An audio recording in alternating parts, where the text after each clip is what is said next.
June 13ರಂದು ಪರಿಷತ್ ಚುನಾವಣೆ ಹಿನ್ನೆಲೆ JDS alert ಆಗಿದೆ. ಶಾಸಕಾಂಗ ಪಕ್ಷದ ಸಭೆ ಕರೆದಿದ್ದಾರೆ ಮಾಜಿ ಸಿಎಂ ಎಚ್.ಡಿ. ಕುಮಾರಸ್ವಾಮಿ. ಇಂದು ನಾಮಪತ್ರ ಸಲ್ಲಿಕೆ ಮಾಡಲು ಕೊನೆ ದಿನ. ಬಟ್ ಇನ್ನೂ ಕೂಡ ಅವರ ಅಭ್ಯರ್ಥಿ ಆಯ್ಕೆ ಫೈನಲ್ ಆಗಿಲ್ಲ. ಆಕಾಂಕ್ಷಿಗಳು 3 ರಿಂದ 4 ಜನ ಇದ್ದಾರೆ. ಇವತ್ತೇ ನಾಮಿನೇಷನ್ ಹಾಕಲಿಕ್ಕೆ ಕೊನೆ ದಿನ ಆಗಿರೋದ್ರಿಂದಾಗಿ ಅವರು ಈಗ ಫೈನಲ್ ಮಾಡಲೇಬೇಕು. ಕುಮಾರಸ್ವಾಮಿ ಶಾಸಕಾಂಗ ಪಕ್ಷದ ಸಭೆ ಕರೆದಿದ್ದಾರೆ. ಯಾರನ್ನ ಆಯ್ಕೆ ಮಾಡಿದರೆ ಸೂಕ್ತ ಅಂತ ಹೇಳಿ, ಯಾಕೆಂದರೆ ಜೆಡಿಎಸ್ಗೆ ಈಗ ಕೇವಲ 1 ಸ್ಥಾನ ಗೆಲ್ಲಕ್ಕೆ ಮಾತ್ರ ಅವಕಾಶ ಇದೆ. ವಿಧಾನಸಭೆಯಿಂದ ವಿಧಾನ ಪರಿಷತ್ಗೆ ಇವತ್ತಿನ ಜೆಡಿಎಸ್ ಸಭೆಯಲ್ಲಿ ಅಭ್ಯರ್ಥಿ ಆಯ್ಕೆ ಕುರಿತು ಚರ್ಚೆಯನ್ನು ಮಾಡಲಾಗುತ್ತೆ. ಬೆಳಗ್ಗೆ 10 ಗಂಟೆಗೆ ವಿಧಾನಸೌಧದ ಜೆಡಿಎಸ್ ಕಚೇರಿಯಲ್ಲಿ ಸಭೆ ಮಾಡ್ತಾರೆ.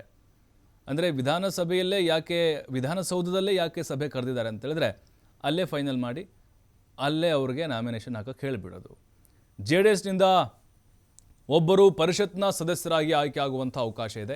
BM ಫಾರೂಕ್ ಇದ್ದಾರೆ, ಕುಪೇಂದ್ರ ರೆಡ್ಡಿ ಇದ್ದಾರೆ, ಜವರಾಯಿಗೌಡ ಇದ್ದಾರೆ.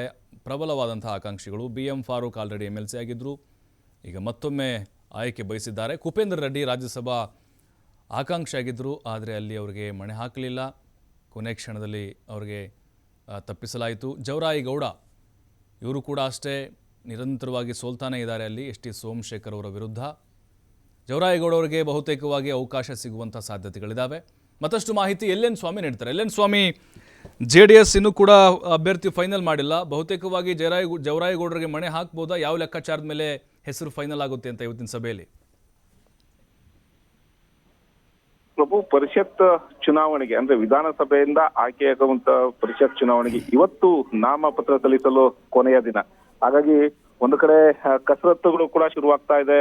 ಈಗಾಗಲೇ ಬಿಜೆಪಿ ಹಾಗೂ ಕಾಂಗ್ರೆಸ್ ನಿಂದ ಅಭ್ಯರ್ಥಿಗಳ ಫೈನಲ್ ಲಿಸ್ಟ್ ಕೂಡ ಆಗಿದೆ. ಆದ್ರೆ ಉಳಿದಿರೋದು ಜೆಡಿಎಸ್ ನಿಂದ ಮಾತ್ರ. 1 ಸ್ಥಾನಕ್ಕೆ ಸಾಕಷ್ಟು ಆಕಾಂಕ್ಷಿಗಳಿದ್ದಾರೆ. ಅಂದ್ರೆ ಜೆಡಿಎಸ್ ನಲ್ಲೇ ಸಾಕಷ್ಟು ಆಕಾಂಕ್ಷಿಗಳಿದ್ದಾರೆ. ಹಾಗಾಗಿ ವರಿಷ್ಠರ ಮೇಲೆ ಒತ್ತಡವನ್ನು ಹಾಕ್ತಾ ಇದ್ದಾರೆ. ಈ ಬಾರಿ ನನಗೆ ಅವಕಾಶ ಕೊಡಬೇಕು ಎಂಬ ಒತ್ತಡವನ್ನ ಪದೇ ಪದೇ ಹಾಕ್ತಾ ಇರೋದು. ಹಾಗಾಗಿ ಯಾರನ್ನ ಆಯ್ಕೆ ಮಾಡಬೇಕು, ಯಾರಿಗೆ ಅವಕಾಶ ಕೊಡಬೇಕು ಅನ್ನೋದು ಕೂಡ ಸದ್ಯ ಜೆಡಿಎಸ್ ವರಿಷ್ಠರ ಮುಂದಿರುವಂತ ಒಂದು ತಲೆನೋವು ಅಂತಾನೆ ಹೇಳ್ಬೋದು. ಹಾಗಾಗಿ ಇವತ್ತು ಜೆಡಿಎಸ್ ನ ಶಾಸಕಾಂಗ ಸಭೆಯನ್ನ ಕರೆದು ಅಲ್ಲಿ ಫೈನಲ್ ಮಾಡುವ ಸಾಧ್ಯತೆಗಳು ಹೆಚ್ಚಿದೆ. ಯಾಕೆಂದ್ರೆ ಇವತ್ತೇ ಕೊನೆಯ ದಿನ ನಾಮಪತ್ರ ಸಲ್ಲಿಸಲಿಕ್ಕೆ. ಜೂನ್ 13ರಂದು ನಡೆಯುವಂತಹ ಒಂದು ಚುನಾವಣೆಗೆ ಇವತ್ತು ನಾಮಪತ್ರ ಸಲ್ಲಿಕೆಗೆ ಕೊನೆಯ ದಿನ. ಹಾಗಾಗಿ ಅಭ್ಯರ್ಥಿಯನ್ನ ಆಯ್ಕೆ ಮಾಡುವಂತ ಒಂದು ಫೈನಲ್ ಮಾಡಬೇಕಾಗಿರೋ ವಿಚಾರ ಕೂಡ ಈಗ ಮಾಜಿ ಸಿಎಂ ಕುಮಾರಸ್ವಾಮಿ ಅವ್ರ ಮುಂದೆ ಇರುವಂತದ್ದು. ಯಾಕೆಂದ್ರೆ ಶಾಸಕಾಂಗ ನಾಯಕರಾಗಿದ್ದಾರೆ, ಅವರಿಗೆ ಹೆಚ್ಚಿನ ಒಂದು ಅಧಿಕಾರ ಇರುತ್ತೆ. ಹಾಗಾಗಿ ಇವತ್ತು ಸಭೆಯಲ್ಲಿ ಕರೆದು ಎಲ್ಲಾ ಅಭ್ಯರ್ಥಿಗಳ ಅಂದ್ರೆ ತಮ್ಮ ಏನು ಶಾಸಕರ ಎಲ್ಲವನ್ನು ಅಭಿಪ್ರಾಯವನ್ನ ಪಡೆದು ಆ ನಂತರ ಅಭ್ಯರ್ಥಿಯನ್ನ ಯಾರಾಗಿ ಆಯ್ಕೆ ಮಾಡಬೇಕು, ಯಾರಿಗೆ ಅವಕಾಶ ಮಾಡಿಕೊಡ್ಬೇಕು ಅನ್ನೋದು ಕೂಡ ಇವತ್ತು ಫೈನಲ್ ಆಗುತ್ತೆ. ಹಾಗಾಗಿ ಸಾಕಷ್ಟು ಆಕಾಂಕ್ಷಿಗಳು ಒಂದು ಕಡೆ ಯಶವಂತಪುರದಿಂದ ವಿಧಾನಸಭಾ ಕ್ಷೇತ್ರಕ್ಕೆ ಅಭ್ಯರ್ಥಿಯಾಗಿ ನಿಂತು ಪರಾಜಿತಗೊಂಡಿರುವಂತಹ ಜವರಾಯಿಗೌಡರು ಕೂಡ ನನಗೆ ಅವಕಾಶ ಕೊಡಬೇಕು, 2 ಬಾರಿ ನಾನು ಸೋತಿದ್ದೇನೆ, ಪಕ್ಷಕ್ಕಾಗಿ ನಿಷ್ಠೆ ಇದೆ, ಪಕ್ಷಕ್ಕಾಗಿ ದುಡಿದಿದ್ದೇನೆ ಎಂಬ ವಿಚಾರವನ್ನು ಇಟ್ಕೊಂಡು ವರಿಷ್ಠರ ಮುಂದೆ ಪದೇ ಪದೇ ಒತ್ತಾಯವನ್ನ ಮಾಡ್ತಾ ಇರುವಂತದ್ದು. ಆನಂತರ ಫಾರೂಕ್, ಈಗಾಗಲೇ BM ಫಾರೂಕ್ ಹಾಲಿ ಸದಸ್ಯರಿದ್ದಾರೆ, ಮತ್ತೆ ಅವರಿಗೆ ಕೊಡಬೇಕು ಅನ್ನೋದು ಕೂಡ ಮತ್ತೊಂದು ಕಡೆ ಮಾಜಿ ಪ್ರಧಾನಿ ದೇವೇಗೌಡರು ಒಲವು ಕೂಡ ಜಾಸ್ತಿ ಇದೆ. ಯಾಕೆಂದ್ರೆ ಮೈತ್ರಿ ಸಂದರ್ಭದಲ್ಲಿ ಅಲ್ಪಸಂಖ್ಯಾತರು ಪಕ್ಷದಿಂದ ಹಿಂದುಳಿದಿದ್ರು, ಪಕ್ಷದಿಂದ ಒಂದು ಬೆಂಬಲವನ್ನ ಸೂಚಿಸೋದಕ್ಕೆ ಹಿಂದೇಟಾಕಿದ್ರು. ಹಾಗಾಗಿ ಸಾಕಷ್ಟು ಒಂದು ವಿಧಾನಸಭಾ ಚುನಾವಣೆಯಲ್ಲೂ ಕೂಡ ನಷ್ಟ ಆಗಿತ್ತು.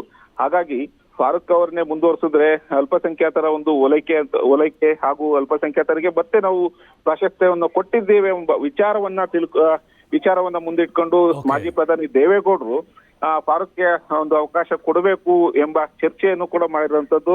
ಅದನ್ನು ಹೊರತುಪಡಿಸಿದ್ರೆ ಇನ್ನು ಕುಪೇಂದ್ರ ರೆಡ್ಡಿ ಕೂಡ ಆಕಾಂಕ್ಷಿ ಲಿಸ್ಟ್ ನಲ್ಲಿ ಇರುವಂತದ್ದು. ಅಂದ್ರೆ ರಾಜ್ಯಸಭಾ ಎಲೆಕ್ಷನ್ಗೆ ಸ್ಪರ್ಧೆ ಮಾಡಿದ್ರು, ಪರಾಜಿತಗೊಂಡಿದ್ರು. ಪಕ್ಷ ಸಂಘಟನೆಯಲ್ಲಿ ತೊಡಗಿದ್ದೇನೆ, ನಾನು ಕೂಡ ಪಕ್ಷ ಸಂಘಟನೆ ಇದ್ದೇನೆ ಎಂಬ ವಿಚಾರವನ್ನ ಮುಂದಿಟ್ಕೊಂಡು ಅವಕಾಶ ಕೊಡೋದಕ್ಕೆ ಅವಕಾಶ ಬೇಕು ಎಂಬ ಒತ್ತಾಯವನ್ನ ಮಾಡ್ತಾ ಇರುವಂತದ್ದು. ಪ್ರಭು, ಥ್ಯಾಂಕ್ ಯು ಎನ್ ಸ್ವಾಮಿ ಮಾಹಿತಿಗಾಗಿ.